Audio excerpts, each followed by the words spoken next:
fiñ toll nii tembe li tubaab naan désobéissance civique mooy bañ ci nangu wala topp li nga xam ne jàpp nañ ni bu mbir yi jaaroon yoon ñëpp ko war a topp foofu laa toll ak nguuru Macky Sall te li ko waral mooy tooñ geeg loraange yi nga xam ne ñu ngi koy teg sama ndodd boobu ba léegi te àdduna yëpp teg ci seen bët fi mu toll nii nag dafa am lu xew ñëpp di ko gis te lépp nag mi ngi jublu ci naka la ñuy def ba Ousmane Sonko du nekk candidat 2024 mu am loo xam ne nag ay nit a daje ne nañ ko togg nit ñooñu nag di ngeen ci am ay surprise dinañ ci ñëw après ndax lu bëree bëri xam nañ ko bu leen jàpp ni président Macky Sall moom dong la amaana sax moo ci gën a néewrul waaye ay nit a daje ne nañu togg loolu ndax kii bis bu demee élection du baax ci ñun di ngeen ci am ay surprise ci nit ñooñu mu am beneen boo xam ne nag ña lu bokkul ak loolu ñuy togg ne nañu daje waxtaan ci waxtaan goo xam ne nañu fexe ba ki war a toog na jóge ci ñun ñooñu di waxtaan waaye bu mu doon Ousmane Sonko beneen bi mooy nañuy naka la ñuy def ba keroog bu ñu demee conseil constitutionnel ne Ousmane Sonko mënul nekk candidat ndax dañ ko condamné mooy lii ngeen gis ci ay dossier judiciaire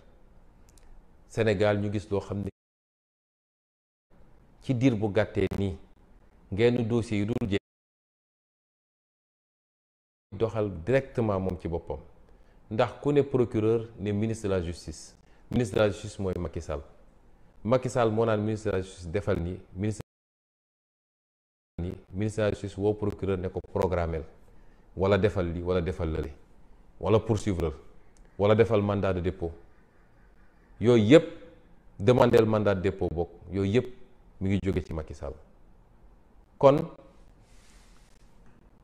ci fànn boobu laa bëgg a waxtaan ak yéen wax leen ni dafa am loo xam ne ñoom ñu ngi koy wër di ko wax ñu nga ci plateau télé yi di ko wax ñu nga ci réseaux sociaux yi di ko wax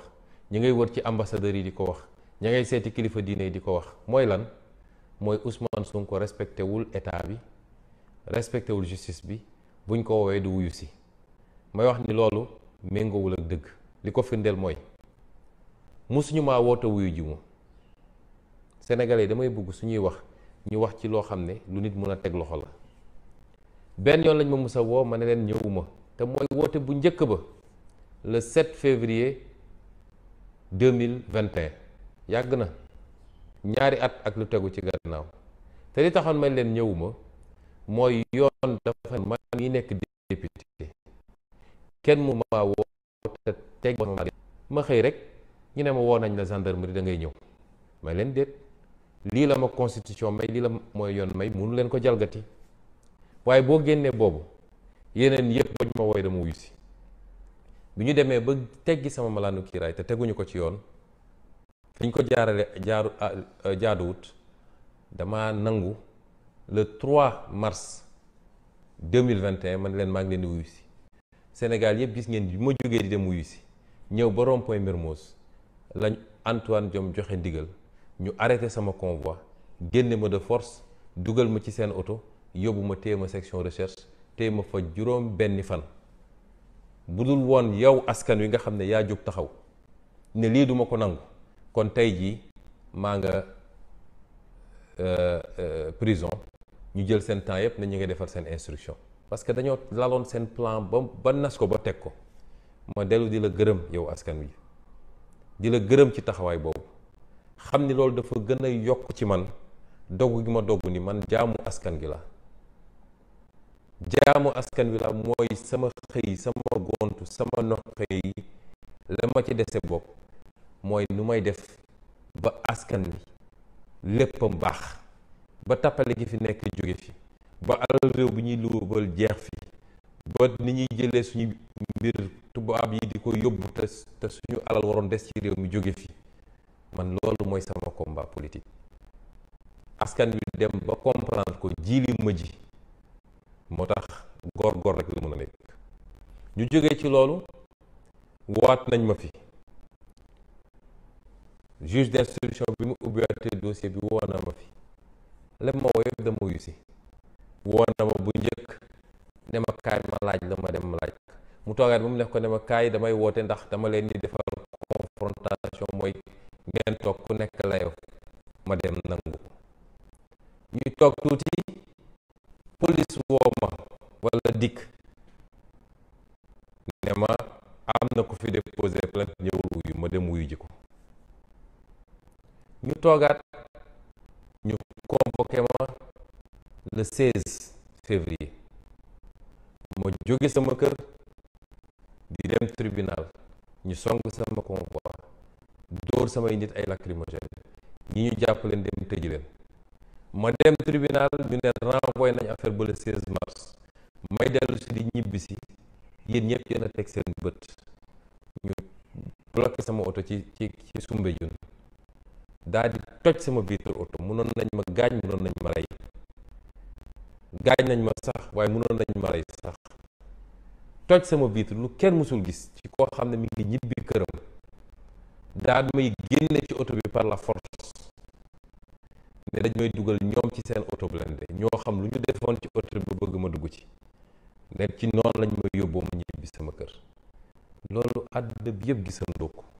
mu yëm ñëpp ëlëb ñëpp bañ ci génnee ñoom dañoo mujj yónnee ay ndaw ci tubaab yi ci ambassade yi dem la yoo naan demewul noonu dañ ko doon protéger la na jàpp ñu bëre bëri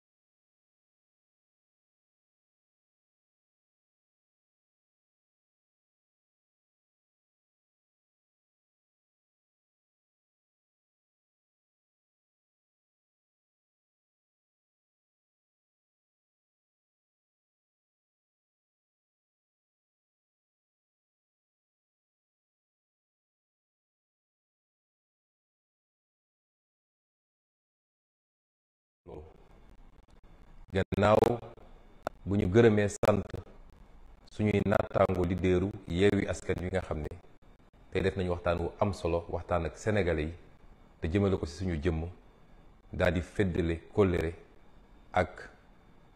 xaritoo waaye si du feddale diggante gi nga xam ne moo dox ci man ak ñoom ci li nga xam ne gëm-gëm la pas-pas la ak bëgg réew mi la mbokk yi li xew Yoff li xew Ngor ñun ñëpp ko gisandoo muy lu doy waar ab nguur boo xam ne day xëccoog askanam suuf soo xam ne matul sax hectare gën saa bëri ne nañ 6000 mètres carrés la mu koy xëccoog askanam ba mu jar violence bii nga xam ne ñun ñëpp gis nañ ko nguur goo xam ne day xëccoog askanam lu tuuti ci suuf gannaaw bi ñu xañee askan woowu suuf su bari soo xam ne seeni maam ak seeni maamaat amoon nañ ko ba tey soo demee Ngor nit ñaa ngi dund ci xat goo xam ne ndax famille yi màgg na yaatu na ñu dagg suuf sépp séddoo ko ak jaay ko ba tey tuuti leen dese woon ñu amoon mbébét def fa ay projet ñun leen loolu dafa amee nguur gu ñàkk yërmande ci askanam ba loolu andi lii nga xam ne Sénégal yépp a ngi koy gis àdduna bi yépp di ko gis muy dal ci kaw sa population nguur goo xam ne lenn rek la xam diggante ak population bi mooy ku yëngu naa dal ci kawam naa ko tënc naa ko gaañ loolu yépp na ñu teg ko ci force restera à la loi fàtte ni nag force restera à la loi mooy doole day dellu si ci yoon fàtte ni yoon googu nag ñu jox doole yoon googu mooy yoonu askan wi du yoonu Macky Sall du yoonu Antam Diom du yoonu général Moussa Fall du yoonu Bokar Yàgg waaye mooy yoonu askan wi mbokk yi ku yërëmul sa askan mënoo ko jëmale kanam lii nag mooy li ñuy xeex bés bu ne ñu jàpp ni diggante Ousmane Sonko ak Macky Sall la waaye nii mu amee tey Ngor amee na noonu fu ne ci réew mi muy dëkku taax yi muy dëkku kaw gi bis bu ne ñu dal ci kaw ay population jaay leen doole amuñu fuñ ko jooytoo te li gën a yéeme ci li xew jamono ji mooy bu yi amee télévision yi Sénégal yi sax ñemetuñu ko wone ndax Macky Sall nee na leen bu leen wone su may noot sama askan bu ko kenn wone moo leen de France bee ñu ne démocratie la bu manifestation yi amee ak ni muy métti yépp télévision publique ak télévision privée yépp dinañ ko wone ba askan wi xam li xew tey bu dul woon réseaux sociaux yi ak yenn page Facebook yi sénégalais yi duñu xam li xew ci réew mi mën nañ fa tëj nit ñi gazer leen rey leen te kenn du ko yëg lii mooy li ñuy xeex bés bu nekk waaye nag ñu war cee jàngat lu bari waa Ngor dañu wuyu seen tur mooy nit ñu am ngor lañu ngor mooy dignité ku am dignité di nga jaar ci kawam waaye doo ko jaay doole doo ko noot doo ko takk bu mu jaam may wax waa Sénégal lan moo tax ñun ñu war a nangu Macky Sall takkuñu bu mu jaam lan moo war a tax tey ñu koy seetaan muy def lu ko neex ci réew mi Ngor de benn quartier kese la mu tëleen depuis balaa Korité ba tey jii waa bu quartier Sénégal yépp takkoon seen fit takk seen ndigg jàkkaarloog Macky Sall gëm naa ni du fi def genn wàllu fan dina takk ay bagaasam dem ñii woo nag ñépp ñu am solidarité ak waa Ngor rawatina ñii seen dëkkandoo di Yoof di Wakaam ba Cambérène waaye feneen ak feneen ci Sénégal benn sénégalais waratul nangu di toog di seetaan ñuy noot ay sénégalais di leen bundu xatal di leen métital di leen rey di leen gaañ dégg nañu sànq ab xibaar boo xam ne ñu ngi koy vérifié wu ñu ne ñu am na benn gone gu jigéen gu ci ñàkk bakkanam ñu ngi ñaan yàlla loolu bu mu am ndax nguuru Macky Sall li fi rot ci bakkan bëri na ci ay manifestation kese gis nañu ay image yoo xam ne yu doy waar la ay nit nekk ci ay plage ñu leen di tiire ay bal fetal te balaa Korité bi gis nañ fa image yu doy waar ay nit yor ay fetal nekk ci ay yoonu koñ di chargé di tiire ci kër yi mu fàttali leen li xewoon sama kër le 7 février 2021 nga xam ne ay alkaati la ñu gis ñu taxaw ci kaw ay toit di tiire njàmbaar nekkul ci loolu ma koy wax toujours suñu force de défense et de sécurité yi lañ leen formé li ñuy xaar ci yéen mooy bu ay samba boy wala ay terroriste wala ñu bon a bon jóge fële bëgg a dal ci kaw Sénégalais yi ngeen won ñu ni yéen a ëpp entraînement ci Sénégal ngeen won ñu yéen a gën a professionnel ay jàmbaar ngeen mais bés bu ne ñu yónnee leen ci ay population désarmée ngeen di jaay ay commando mel ni Rambo bu nekk ci àllum Aziba lu lii moo taxoon peuple bi jël impôt am di leen fay ak di leen former ngeen war a am yërmande ci seen askan te xam ni doole gi ñu leen dénk doole askan googu la du doole Macky Sall kon li xew Ngor métti na ci ñëpp ñu koy massawu ñëpp à l'attention de nos amis étrangers. J'ai ouvert cette allocution par la situation qui prévaut aujourd'hui dans un quartier de Dakar qui s'appelle Ngor.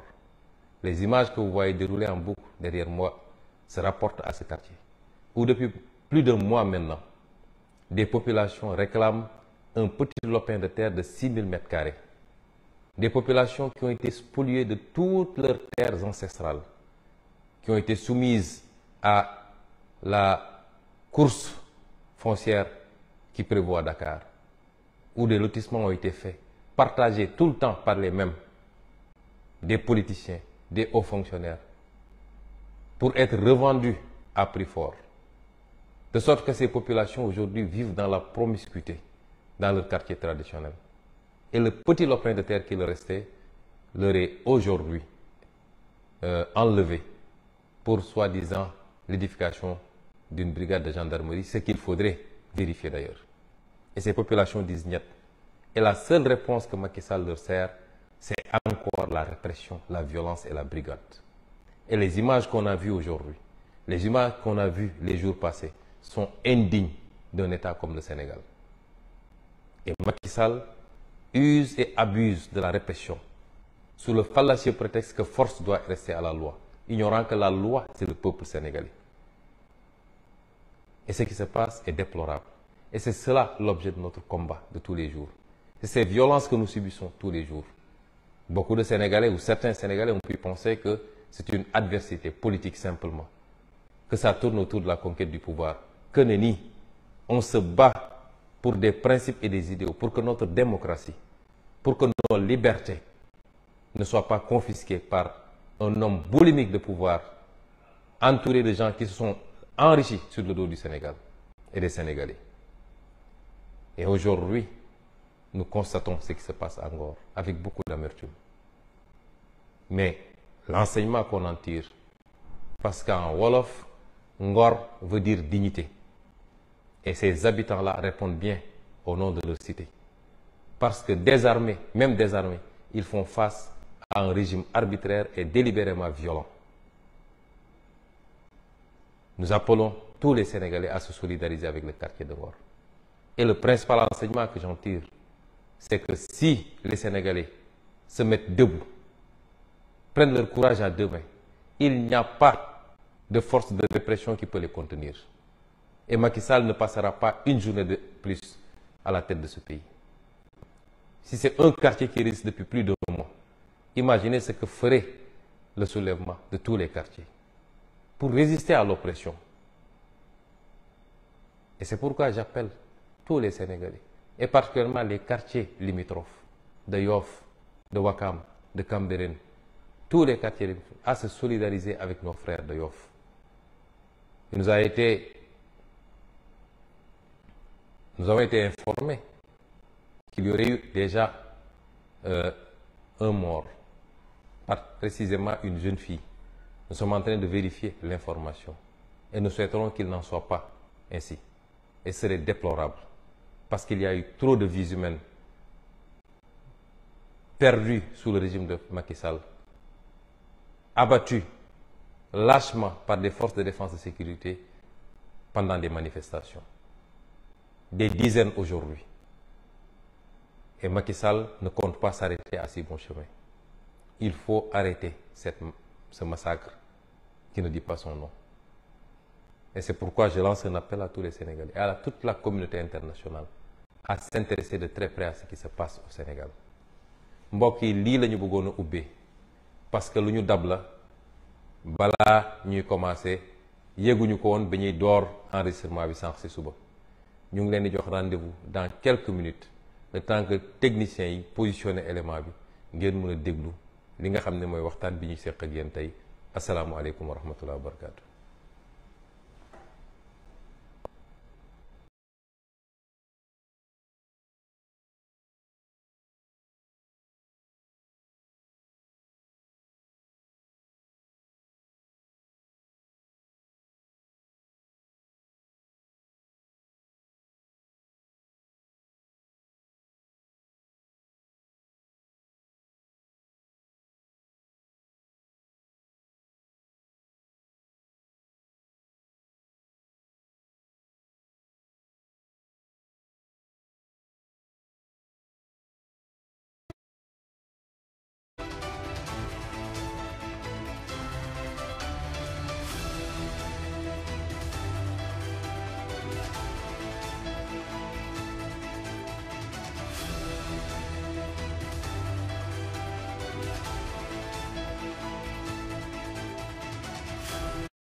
di leen rey di leen gaañ. dégg nañu sànq ab xibaar boo xam ne ñu ngi koy vérifié wu ñu ne ñu am na benn gone gu jigéen gu ci ñàkk bakkanam. ñu ngi ñaan yàlla loolu bu mu am, ndax nguuru Macky Sall li fi rot ci bakkan bëri na ci ay manifestation kese. gis nañu ay image yoo xam ne yu doy waar la, ay nit nekk ci ay plage ñu leen di tiire ay bal fetal. te balaa korité bi gis nañ fa image yu doy waar, ay nit yor ay fetal nekk ci ay yoonu koñ di chargé di tiire ci kër yi. mu fàttali leen li xewoon sama kër le 7 février 2021 nga xam ne ay alkaati la ñu gis ñu taxaw ci kaw ay toit di tiire. njàmbaar nekkul ci loolu, ma koy wax toujours suñu force de défense et de sécurité yi lañ leen formé ñi ngi li ñuy xaar ci yéen mooy bu ay samba boy wala ay terroriste wala ñu bon a bon jóge fële bëgg a dal ci kaw Sénégal yi ngeen won ñu ni yéen a ëpp entraînement ci Sénégal, ngeen won ñu yéen a gën a professionnel, ay jàmbaar ngeen. mais bés bu ne ñu yónni leen ci ay population désarmée ngeen di jaay ay commando mel ni Rambo bu nekk ci àllum Aziba. lu lii moo taxoon peuple bi jël impôt am di leen fay ak di leen former. ngeen war a am yërmande ci seen askan te xam ni doole gi ñu leen dénk doole askan googu la, du doole Macky Sall. kon li xew Ngor métti na ci ñëpp, ñu koy massawu ñëpp, à l'attention de nos amis étrangers. J'ai ouvert cette allocution par la situation qui prévaut aujourd'hui dans un quartier de Dakar qui s'appelle Ngor. Les images que vous voyez dérouler en boucle derrière moi se rapportent à ce quartier, où depuis plus d'un mois maintenant, des populations réclament un petit lopin de terre de 6 000 m². Des populations qui ont été spoliées de toutes leurs terres ancestrales, qui ont été soumises à la course foncière qui prévaut à Dakar, où des lotissements ont été faits, partagés tout le temps par les mêmes, des politiciens, des hauts fonctionnaires, pour être revendus à prix fort. De sorte que ces populations aujourd'hui vivent dans la promiscuité, dans leur quartier traditionnel. Et le petit lopin de terre qui leur restait leur est aujourd'hui enlevé pour soi-disant l'édification d'une brigade de gendarmerie, ce qu'il faudrait vérifier d'ailleurs. Et ces populations disent niet. Et la seule réponse que Macky Sall leur sert, c'est encore la répression, la violence et la brigade. Et les images qu'on a vues aujourd'hui, les images qu'on a vues les jours passés, sont indignes d'un État comme le Sénégal. Et Macky Sall use et abuse de la répression sous le fallacieux prétexte que force doit rester à la loi, ignorant que la loi, c'est le peuple sénégalais. Et ce qui se passe est déplorable. Et c'est cela l'objet de notre combat de tous les jours. C'est ces violences que nous subissons tous les jours. Beaucoup de Sénégalais ou certains Sénégalais ont pu penser que c'est une adversité politique simplement, que ça tourne autour de la conquête du pouvoir. Que nenni, on se bat pour des principes et des idéaux, pour que notre démocratie, pour que nos libertés ne soient pas confisquées par un homme boulimique de pouvoir, entouré de gens qui se sont enrichis sur le dos du Sénégal et des Sénégalais. Et aujourd'hui, nous constatons ce qui se passe à Ngor avec beaucoup d'amertume. Mais l'enseignement qu'on en tire, parce qu'en Wolof, Ngor veut dire dignité. Et ces habitants-là répondent bien au nom de leur cité. Parce que désarmés, même désarmés, ils font face à un régime arbitraire et délibérément violent. Nous appelons tous les Sénégalais à se solidariser avec le quartier de Ngor. Et le principal enseignement que j'en tire, c'est que si les Sénégalais se mettent debout, prennent leur courage à deux mains, il n'y a pas de force de répression qui peut les contenir. Et Macky Sall ne passera pas une journée de plus à la tête de ce pays. Si c'est un quartier qui résiste depuis plus d'un mois, imaginez ce que ferait le soulèvement de tous les quartiers pour résister à l'oppression. Et c'est pourquoi j'appelle tous les Sénégalais, et particulièrement les quartiers limitrophes de Yoff, de Ouakam, de Cambérène, tous les quartiers limitrophes, à se solidariser avec nos frères de Yoff. Nous avons été informés qu'il y aurait eu déjà un mort, précisément une jeune fille. Nous sommes en train de vérifier l'information et nous souhaiterons qu'il n'en soit pas ainsi. Et ce serait déplorable parce qu'il y a eu trop de vies humaines perdues sous le régime de Macky Sall, abattues lâchement par des forces de défense et de sécurité pendant des manifestations. Des dizaines aujourd'hui. Et Macky Sall ne compte pas s'arrêter à si bon chemin. Il faut arrêter ce massacre qui ne dit pas son nom. Et c'est pourquoi je lance un appel à tous les Sénégalais et à toute la communauté internationale à s'intéresser de très près à ce qui se passe au Sénégal. mbokk yi lii la ñu bëggoon a ubbee parce que lu ñu dab la balaa ñuy commencer yéeguñu ko woon ba ñuy door enregistrement bi sànq ci suba ñu ngi leen di jox rendez-vous dans quelques minutes le temps que techniciens yi positionné élément bi ngeen mën a déglu li nga xam ne mooy waxtaan bi ñu seq ak yéen tey asalaamualeykum wa rahmatullah wa barakaatu.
mooy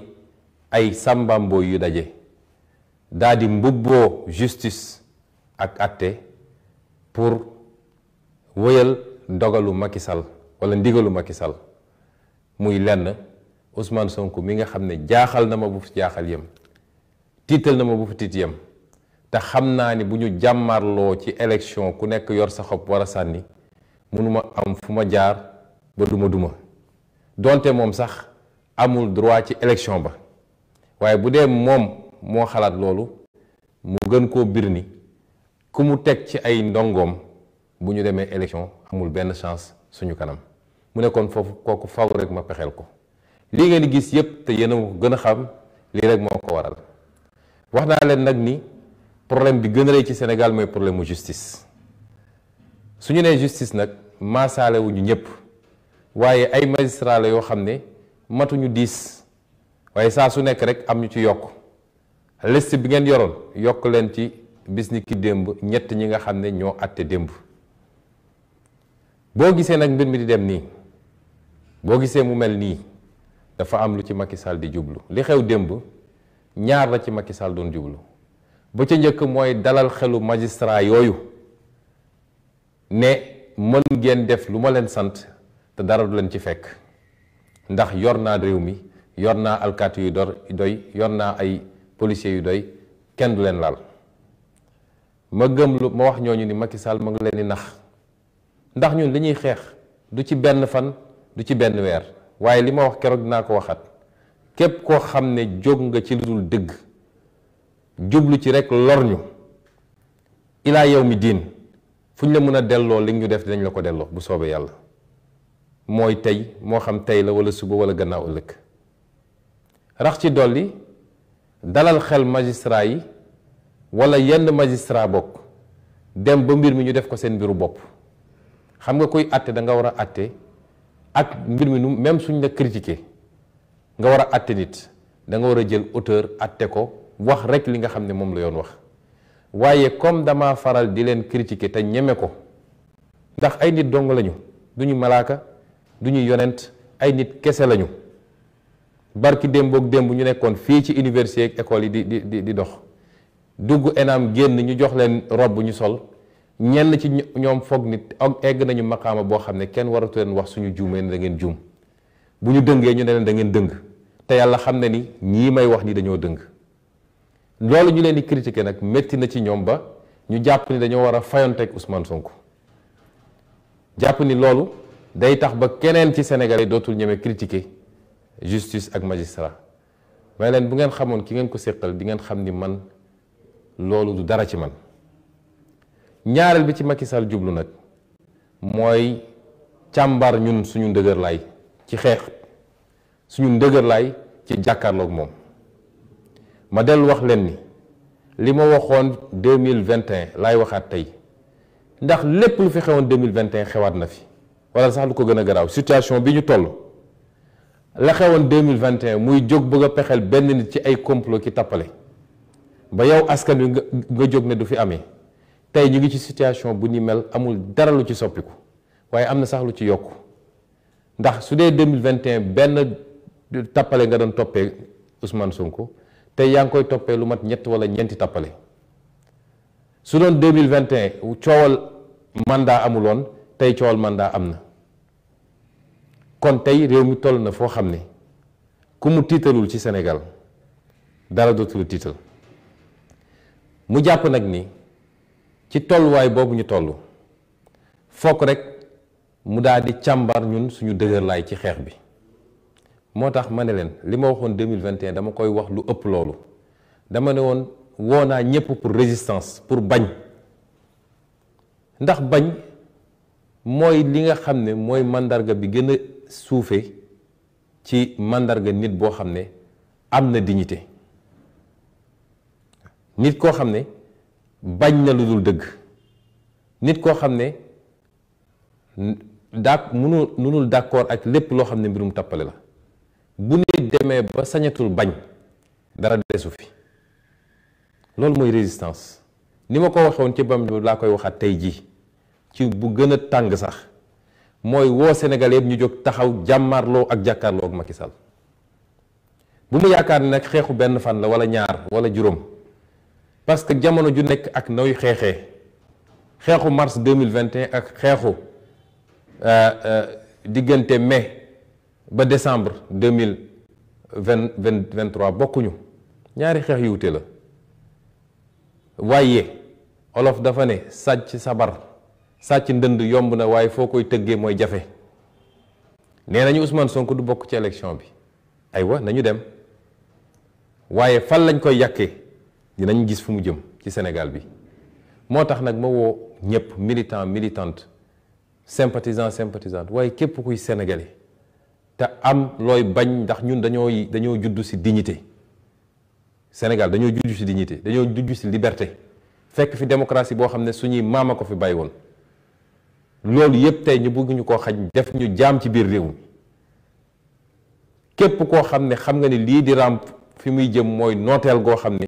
suñuy sëtaat sax nañ leen noot ma lay woo ci nga jóg taxaw ñu jàkkaarloog Macky Sall lu mbir mi laaj rek nañ ko def yàgg naa wax ni Macky Sall amul dayo amul doole gu mu mën a jàmmaarloo ak sénégalais bu dee askan wi yëpp jógandoo na ci benn fan mbir mi réglé ma dellu di ko feddali Macky Sall ak ñépp ñu mu àndal ci tappale yi mu nekk foog ni mun na noog sénégalais yi may woo sénégalais yi ñu jóg taxaw jàkkaarloog ñoom man de pare naa ci loolu bu yàgg teyit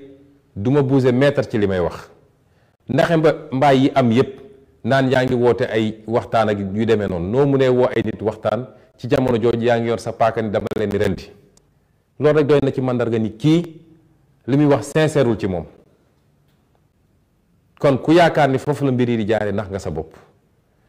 moo tax ma ne je réitère mon appel à la résistance te mën nañ ko xam nañ ko am nañ nuñ ko defee mu des nag ma bëgg a waxtaan ak militants yi ak militantes yi yow militant bi yow militante bi yow laay waxtaanal li may waxtaan yedd la taxul ma wax ko xas la taxul ma wax ko ŋàññ la taxul ma wax ko ndax man awma lu dul yow militant bi li ma doon yaa ma ko def su ma nekkee fii ba heure bi mën a jàkkaarloog yow di wax mën a jàkkaarloog Macky Sall di résister yow militant bi yaa ma ko def kon ku ma naw la ku ma naw nga ku ma bëgg la nga ku ma sopp nga kon li may waxtaan luy defar la waaye bu ko jàppee ni dama lay ŋàññi wala dama lay wàññi yow militant bi yow yaa wax ni yow projet bi moo la ñor ñun ñoo njëkk a taxaw ne ñun projet la ñu andi wuñu jëmm andi wuñu mbokkoo andi wuñu diine waaye projet la ñu andi boo xam ne dafa war a defar Sénégal te bu Sénégal defaroo ñépp bokk defaru amul kii fii la far amul kële fii la far yow mi ne projet bi daf la ñor na nga xam ni mën ngaa gàllankoor projet bi ci dox ci saw doxalin yow mi ne projet bi daf la ñor saa su ne bu situation amee njëkkal laaj lii lan la mën a yàqal projet bi lan la mën a defaral projet bi balaa nga ciy wax walla nga ciy jëf ndax jamono ñi ñu toll bu ñu mënul xam lan mooy ay priorité rek dinañu juum te li ma jàngat ci militant Pastef mooy dañoo tàmm di demee émotion dañoo yomb fiir dañoo yomb nax moo tax ñi ñu jàkkaarloog dañ koo xam ba bu dara xewee ñu fas yéene def loo xam ne dafa laaj ñu jàkkaarloog ñoom dañuy fexe ba ubbi yeneen affaire yoo xam ne bokkul ak loolu bu ko defee militant yu bëree bëri bàyyi farata gi nekk ci yooyu di ci daw démb li xew Sénégal ci journée bi yëpp fajar ba guddi benn mbir rek moom la mun a jàpp ni mën naa gàllankoor projet bi mooy li xew palais de justice démb benn mbir rek la ñu mën a jàpp ndax démb la Macky Sall teg pour la première fois benn acte boo xam ne gàllankoor projet bi ak dakkal ko moo ko tax a jóg mooy la ñu def démb seen caaxaan yooyu ñu def tribunal leneen lu dul loolu amul benn solo ci projet bi yàqalul dara projet bi boo seetee sax day defaral projet bi leneen lu dul loolu ñoom dañ koo xam ba tey Macky Sall su buggee lakk këru Pastef xam ngeen lu muy def day ñëw ci bopp koñ ba jël ay matt dajale sotti ci pétrole kos almet matt yi di tàkk waa Pastef yëpp génn ne matt a ngi tàkk fël nañ dem fay ko mu dox suñu gannaaw ñëw taal suñu kër bu ñu ci ko gis ni kër gaa ngi tàkk wala ñu dellu sax dem toppatoo kër ga ñu continuer topp ci matt ya loolu la ñu def démb li xew démb bi yépp lu ñu préparé la ab théâtre la boo xam ne dañoo distribuer les rôles ku nekk ñu ne la lii nga ciy def lii ngay def lii ngay def lii ngay def ba ñoom du ñu tal li xew tribunal ba du ñu tal jàmmaarloo ak taxaw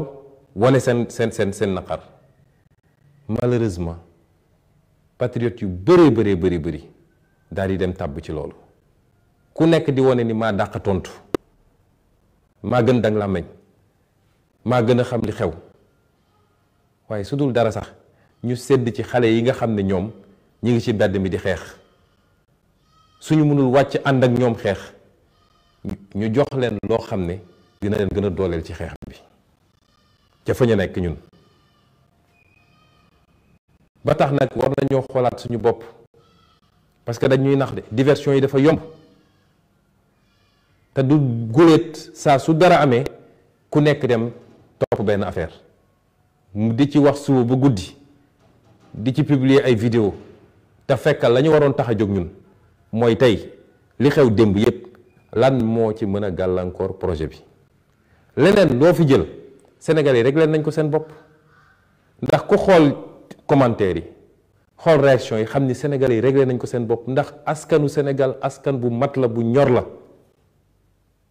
askan la goo xam ne xam na ay valeur am xam na li mu gëm te li mu bëgg xam na ko li mu bëggut xam na ko kon lan moo jar ñu jël temps boobu yëpp di ko def ci loolu te suñu combat nekkoon feneen moo tax ñu war a xoolaat suñu bopp. gis ngeen lii ñu nekk nii dafa di loo xam ne lu tarxis la, dafa di loo xam ne lu glissant la, nit mën nañ ci tarxis à tout moment. lu ne dinañ ko ci gis, lu ne dinañu wër ba ci biir parti bi, yàlla moo bind nit ñëpp, bind malaayka yëpp, bind jinne yëpp. kon iblis bii ñuy wax tey ñii naan ko satan ñii naan ko seytaan, yàlla moo ko bind, mu bokkoon ci ñu dàq gën a mën a jaamu yàlla ci malayka yëpp. waaye keroog bu ko yàlla ne defal lii, jour boobu la trahir yàlla ne defuma ko, demal sujjóotal aadama mu ne duma ko def. yonent yi dund nañ loolu, keneen ak keneen di nga ko dund, parce que fu ay mbooloo daje ne ñoo bokk jëmluwaay, ñoo bokk jëmukaay wala ñoo bokk jubluwaay, te ñu ne ci jubluwaay boobu nit mun na gis ni enjeu pouvoir la, nit mun a gis ni enjeu xaalis la, nit mun a gis ni enjeu tur la ak notoriété. nit la foo jaar di nga fa gis lu ne, ba ci nee naa la suñu biir parti yi man façon nit bu ne naa ko gis. ñi may ñëw seet si di wax, ñii ñëw di dox, ñii ñëw di def li léeg-léeg ma dem ba am yaqin ni diw mu nga ci leneen wala mi ngi dox contre man, mais dama lay bàyyi ci biir. dinaa dem ba xam ne suñuy wax téléphone sax yaa ngi may enregistré, waaye dama lay wax li nga bëgg a dégg ak li ma bëgg mu yegg ci ña la yebal, te teewul xam naa li ma xam. nga woo ma wax la li ma bëgg mu yegg ci ña la yebal, toog jàpp sama ñàmbur. kon bu leen jàpp ni ñun xamuñu lu bari, xam nañ ko, waaye du jamono jooju lañu toll. tubaab dafa ne à malin, malin et demi. moo tax ñun dañu war a def focus. yéen yéen a ne focus, yéen a ne focus 2024. focus nag par rapport ak lan lañ koy nattee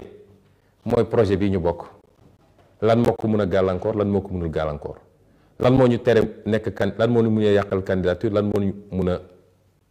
yóbbu ci candidature. waaye nit bu dee da ngaa bëgg a yëpp si garab, ñu ne la mango mi nga ca kaw a kaw bu ñor xomm, nga commencé yéeg kenn taxaw jël benn coquillage bu ndaw a ndaw sànni ko dalu la sax, nga wàcc ne damay fayu yéegaat, keneen def nga ne damay wàcc fayu yéegaat, wax dëgg yàlla doo gaaw a yegg. xanaa kay suñu mënee nit jël na nga dem doj sànni ko mu dal sa bopp, nga ne ah lii moom danger la. kon il faut ñu mën a ràññee, lu ko may rek on va passer à côté. surtout nag ci réseaux sociaux yi, alhamdulilah macha allah yàlla may nañ fi doole goo xam ne gëw ma ni keneen am na ko, mais nañu xool nuñ koy utiliser. jàmbaar ngeen lool, kenn mënul am seen fay, dëggu ngeen loolu, gëm ngeen projet bi, waaye léeg-léeg nañuy jiital réflexion ak stratégie ci li ñuy def.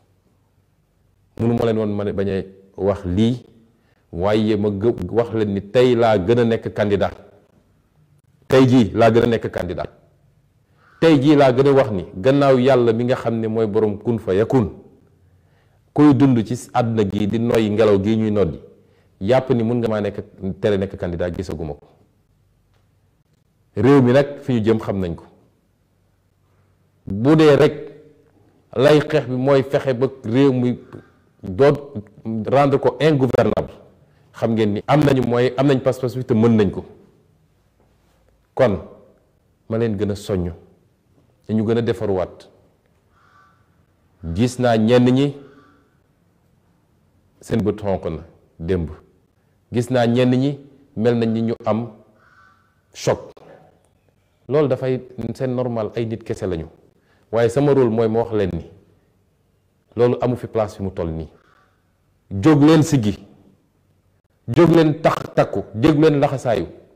parce que ki ñu ko seqal moo leen gën a sonn fuuf. fu ngeen sonn benn, sonn na fukk, waaye bataille psychologique lay mëne ak yéen. kon fi mu ne nii ça va se gagner au mental, te loolu laa bëgg ci yéen. na mental bi gën a dëgër, bu leen dara xoqatal, bu leen dara yëngal. man de dara mënumaa yëngal, man mi Ousmane Sonko dara mënu maa wàññi te dara mënul andi njàqare ci man ba ma am dut sax ci li may def te loolu laa bëgg ci suñu ànd maag yéen patriote loolu lay gëm. naam ci suñu génération bii la ñu commencé gis ay sénégalais yoo xam ne projet dina leen ko jaral ba mu egg fii sénégalais projet yàgg na ko jaral waaye ba mu egg fii ñun indépendance xeexuñu ko dañu koo jox traite négrière xeexuñu ba mu jóge fi dañoo xëy ñu ne jóge na fi ak leneen li ñu gënoon ràññee mooy loo wax ñu ne la jàmm daal tey ba kenn du xeex àqam ak yellefam ci suñu génération bii la commencé ngalawaay nañu fexe ba loolu ñuy subir ci ay sacrifice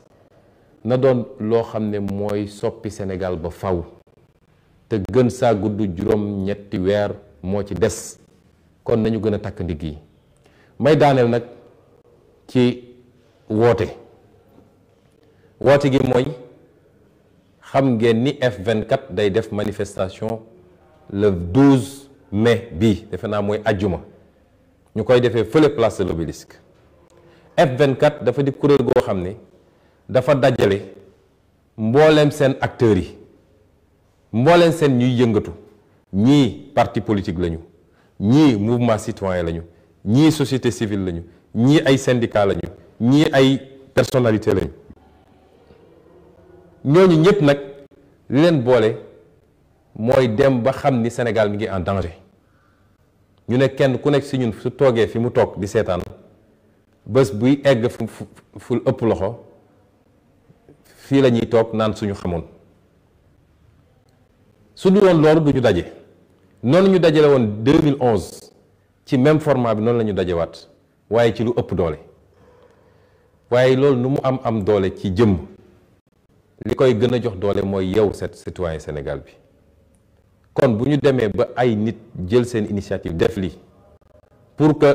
lii di raam nga xam ne ci bu mu jaam la ñuy yóbbu lii di raam nga xam ne dakkal suñu démocratie suñuy liberté la jëm ñu xeex ko mu jóge fii suñ leen woowee ci ay manifestation ñaan nañ leen ngeen génn massivement te dañoo bëgg le 12 mu doon benn manifestation boo xam ne bi Sénégal di Sénégal ba léegi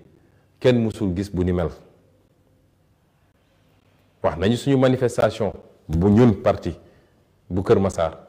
ñu dégg waaye ñu ne manifestation Yewwi Askan bu Parcelles Assainies moo ko gënoon a sax yaatu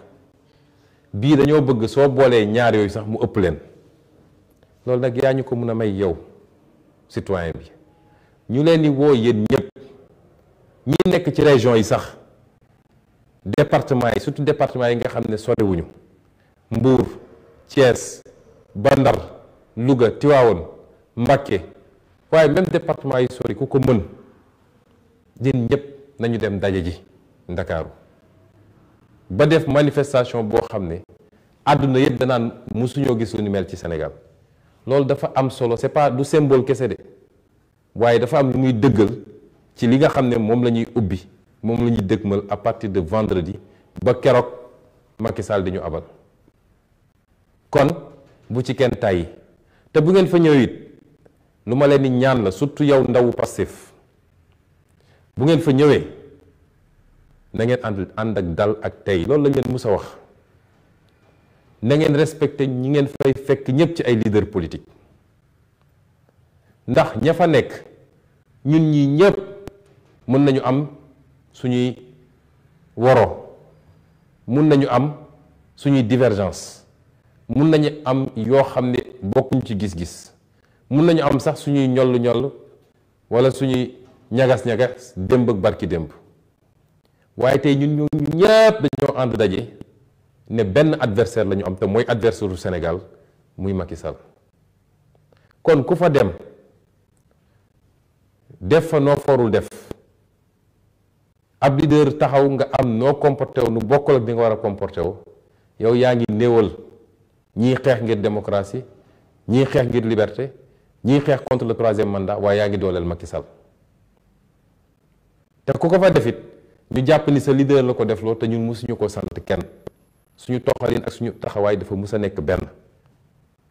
kon ñu ngi lay ñaan non seulement nga mobiliser wu dem mais boo fa demee leader boo fa gis jàppee ko sa leader nañu doolelante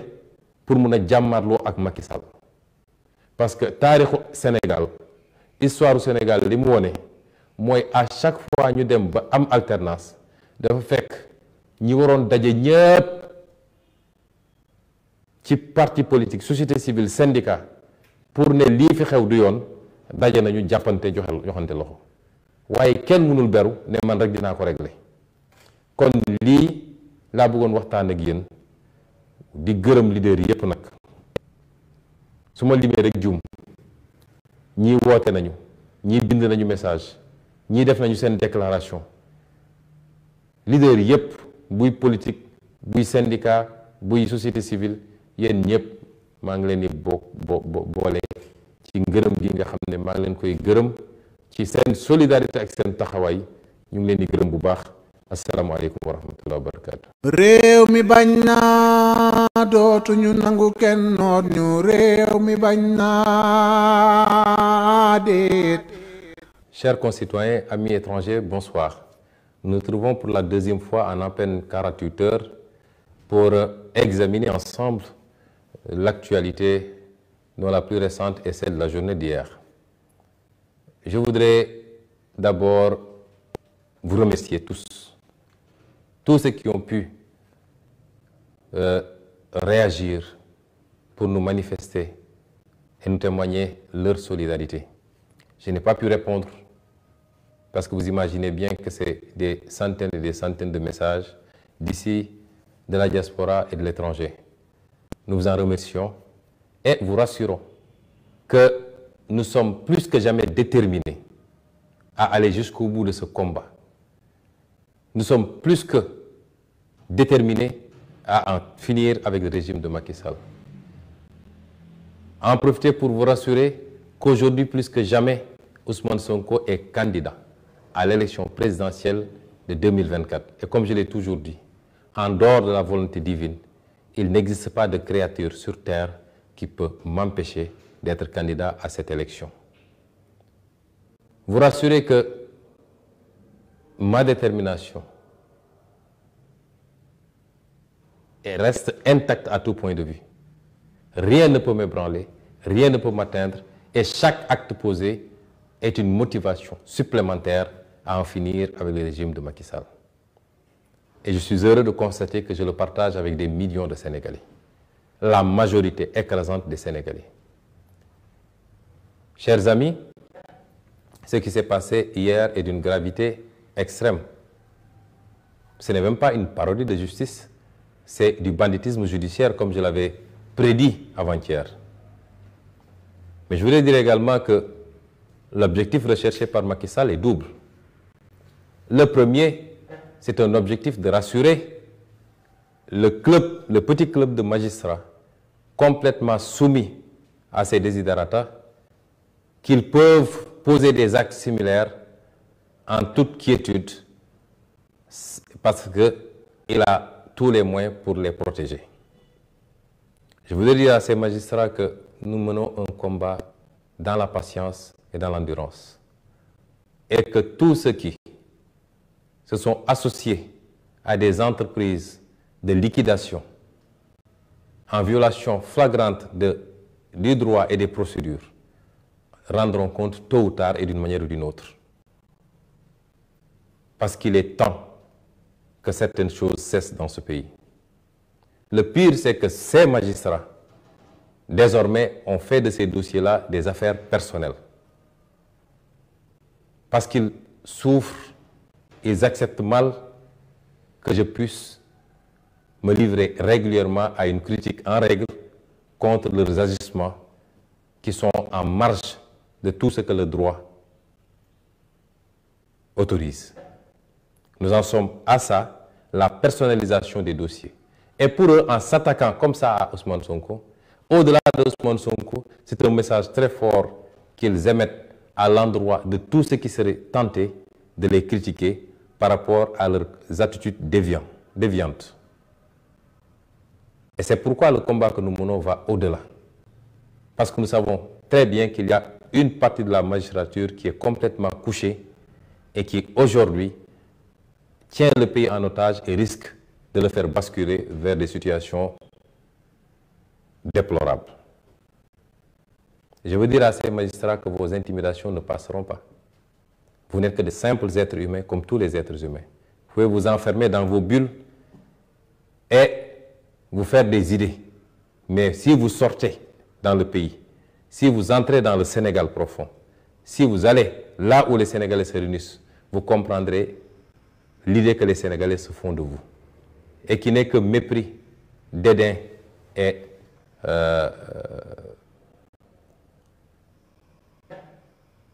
dédain. Et c'est pourquoi le deuxième objectif recherché par Macky Sall également était de tester notre capacité à faire face. Je voulais dire à Macky Sall que la lutte que nous menons, parce que chaque lutte a dans son contexte et avec ses réalités, nous menons une lutte qui commence maintenant, qui a commencé depuis 2021, qui va avoir différentes péripéties, mais qui à terme consacrera inéluctablement notre victoire éclatante. Cette lutte, comme vous le voulez, puisque vous testez notre résilience, doit se faire de manière réactive, de manière proactive, mais également dans la durée. Et c'est pourquoi je dis aux militants, aux militantes, aux sympathisants, aux sympathisantes, à tous les citoyens sénégalais, que je réitère mon appel à la résistance, celui que j'avais émis en 2021, lorsque ces complots ignobles ont commencé. Je le réitère d'autant plus que le contexte est beaucoup plus grave que celui de 2021.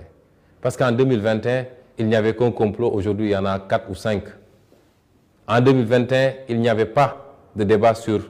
une probable troisième candidature. Mais en 2021, l'ensemble du peuple sénégalais, des forces vives de la nation,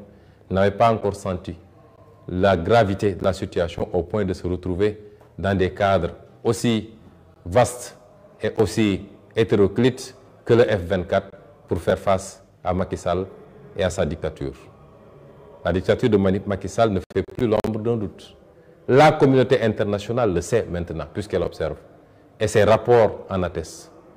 Ces centaines d'arrestations arbitraires sur des bases strictement politiciennes en sont une preuve éclatante également. Et c'est contre tout ça qu'il faut faire face. Et c'est pourquoi j'en appelle encore au peuple sénégalais. Dans l'histoire de l'humanité, aucun potentat n'a pu faire face à son peuple lorsque ce peuple s'est levé massivement pour dire non. Aucun potentat n'a les moyens militaires ou autres pour faire face à un peuple debout. J'appelle ce peuple à rester debout et à sortir massivement faire face à Macky Sall. Sinon, nous aurons tous à le regretter et nos enfants auront à le regretter. Je veux dire à ce peuple-là qu'aujourd'hui, plus que jamais, et beaucoup plus qu'en 2021, il urge que chacun et chacune d'entre nous prenne ses responsabilités par rapport à la situation du pays. Certes, nous n'avons pas une très grande tradition de résistance dans notre pays. C'est avec nos générations que ça a atteint un certain niveau. Il y a toujours eu des gens qui sont levés pour se battre, mai 1968 et beaucoup d'autres événements. Mais aujourd'hui, il nous faut passer à la vitesse supérieure. N'écoutez pas les Cassandres qui, pour gérer leur prébande, et parce qu'ils bénéficient du système souvent, vous disent de ne pas sortir ou essaient de vous apeurer. N'écoutez pas Macky Sall et ses généraux de la gendarmerie et de la police qui essaient de vous faire croire qu'ils ont les moyens d'écraser toute révolte et toute révolution. C'est totalement faux. Tout dépendra de notre détermination, de notre volonté et surtout de notre capacité à mobiliser tout le monde pour faire face. Et c'est à cela que je vous appelle. Je veux dire également aux militants, aux militantes de PASTEF de savoir raison garder. Je ne le dis pas pour vous critiquer, loin de moi. Vous êtes ma seule force. Et vous savez que je nourris énormément de respect, d'amour et d'amitié pour chacun et chacune d'entre vous. Si j'avais la possibilité de trouver chacun d'entre vous dans sa chambre pour lui dire ce que je m'apprête à dire, je ne le dirai pas ici. Mais l'heure est suffisamment grave pour que nous sentions l'urgence de communiquer entre vous et moi. Je voudrais que chaque militant de PASTEF, désormais, puisque c'est vous-même qui avez dit Focus 2024, c'est vous-même qui avez dit que vous êtes engagé pour un projet et non pas pour un homme. Je voudrais que désormais, avant d'agir ou de poser un acte, que chacun d'entre vous se pose la question très simple. Quel que soit l'événement qui survient, quelles que soient les actions, les activités, quelles que soient les paroles que vous entendez, posez-vous une question très simple.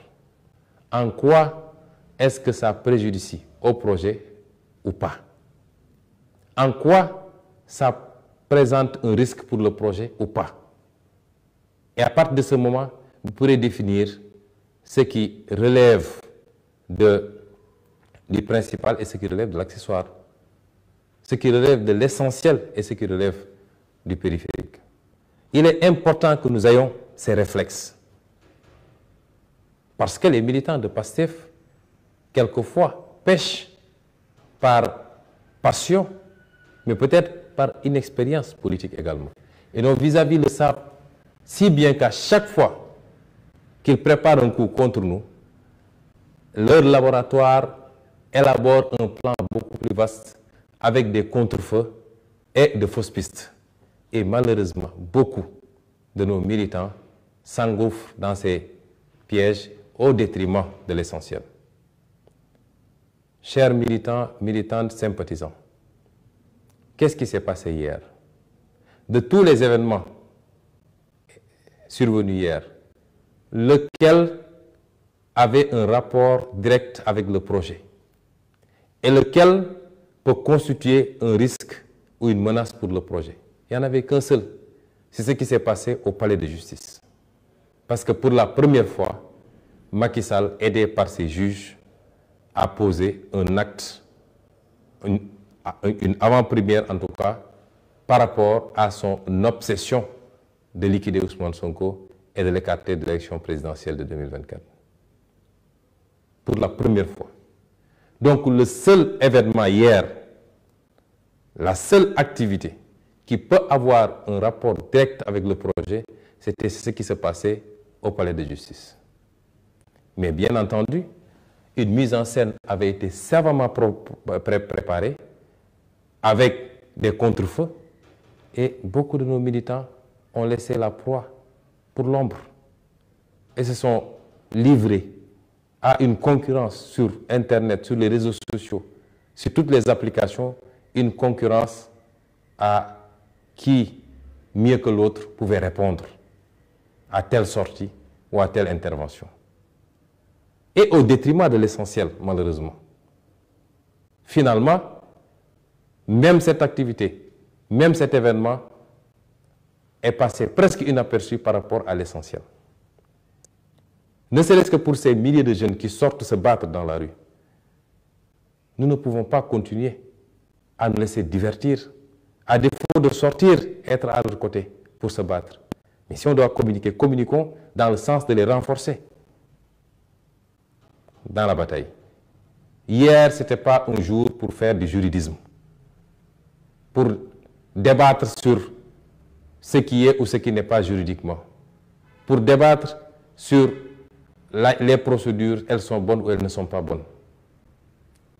Hier, ce n'était pas un jour pour s'empresser de décréter ou l'éligibilité ou l'inéligibilité, puisqu'un débat était déjà ouvert au niveau des sachants. Hier, il fallait juste s'organiser, mobiliser les troupes, les motiver.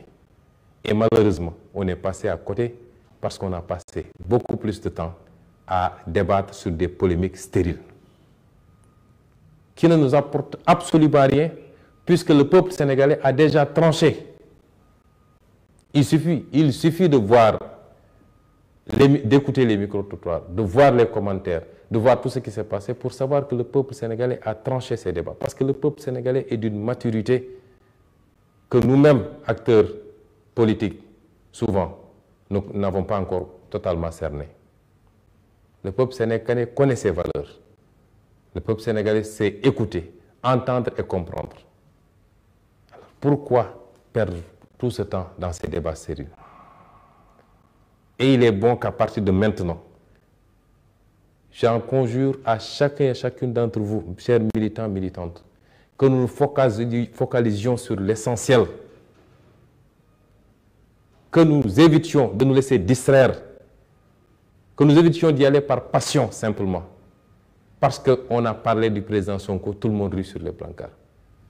Ça n'apporte rien au projet et nous sommes en train de passer à côté des vrais combats. Faisons focus sur l'essentiel et sachons distinguer les vraies menaces qui pèsent sur le projet. Dans l'activité politique que nous menons tous, comprenez que de ma position et au niveau où je me situe, j'en vois de toutes les couleurs tous les jours. Nous sommes dans une activité extrêmement glissante, puisque l'appât du pouvoir, du gain, de la notoriété révèle toutes les formes de cupidité et de précipitation, y compris au sein de nos partis politiques,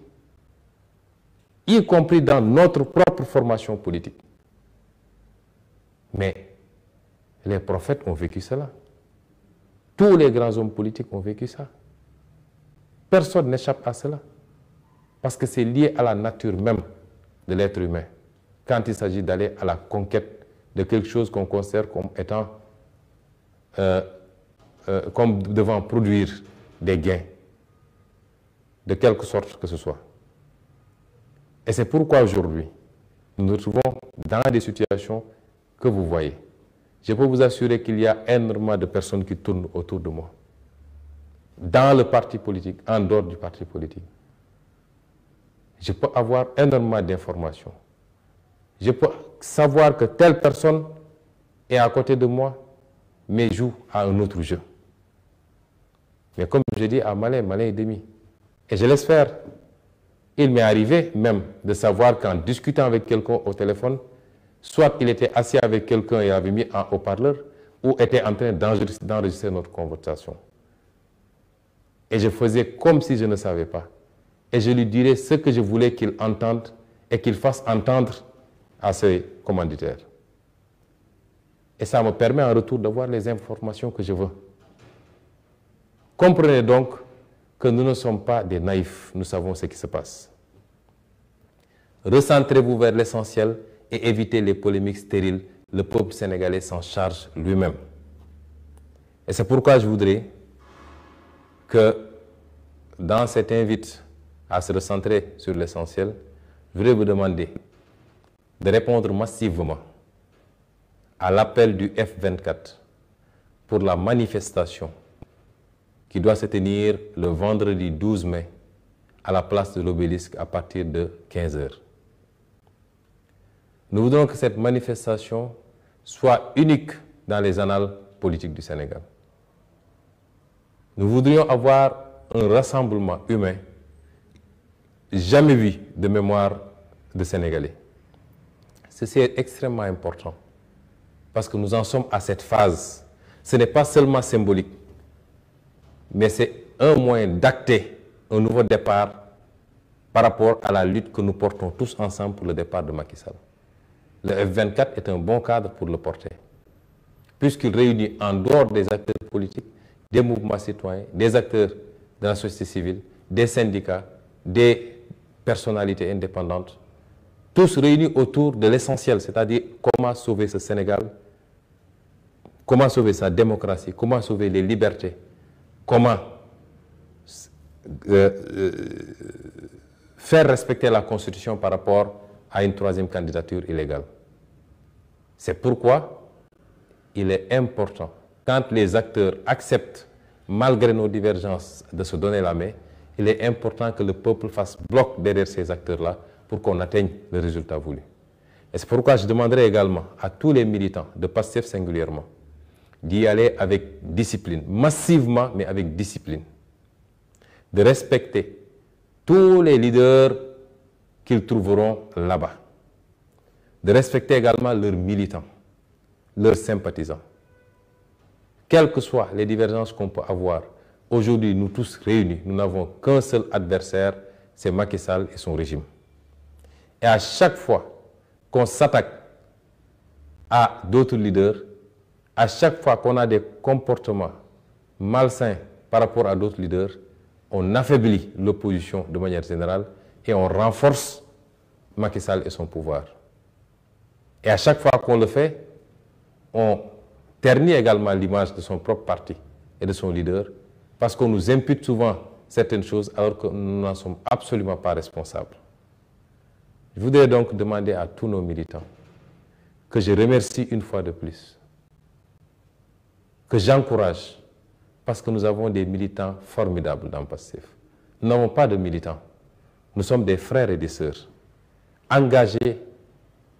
pour un projet salutaire pour le Sénégal. Vous réitérez tout l'amour et toute l'admiration que je porte en vous. Mais vous demandez d'être à la hauteur de la situation actuelle, parce que nous ne sommes plus loin du résultat que nous voulons tous. Ce qui se joue actuellement, c'est les derniers soubresauts et c'est la bataille psychologique. Si nous encaissons un coup, si nous sommes touchés une fois, comprenez que notre vis-à-vis est touché 10 fois. Mais il joue encore à cette prolongation et à cette bataille psychologique. Restez forts, que rien ne vous ébranle. Nous avons notre destin en main. Ça ne dépend que de notre détermination. Et je sais que vous êtes déterminés. La victoire est proche. Je vous remercie.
Aucun potentat n'a les moyens militaires ou autres pour faire face à un peuple debout. J'appelle ce peuple à rester debout et à sortir massivement faire face à Macky Sall. Sinon, nous aurons tous à le regretter, nos enfants auront à le regretter. Je veux dire à ce peuple-là qu'aujourd'hui, plus que jamais, et beaucoup plus qu'en 2021, il urge que chacun et chacune d'entre nous prenne ses responsabilités par rapport à la situation du pays. Certes, nous n'avons pas une très grande tradition de résistance dans notre pays. C'est avec nos générations que ça a atteint un certain niveau. Il y a toujours eu des gens qui sont levés pour se battre, 1968 et beaucoup d'autres événements. Mais aujourd'hui, il nous faut passer à la vitesse supérieure. N'écoutez pas les Cassandres qui, pour gérer leur prébande, et parce qu'ils bénéficient du système souvent, vous disent de ne pas sortir ou essaient de vous apeurer. N'écoutez pas Macky Sall et ses généraux de la gendarmerie et de la police qui essaient de faire croire qu'ils ont les moyens d'écraser toute révolte et toute révolution. C'est totalement faux. Tout dépendra de notre détermination, de notre volonté et surtout qu'un d'entre vous, dans sa chambre,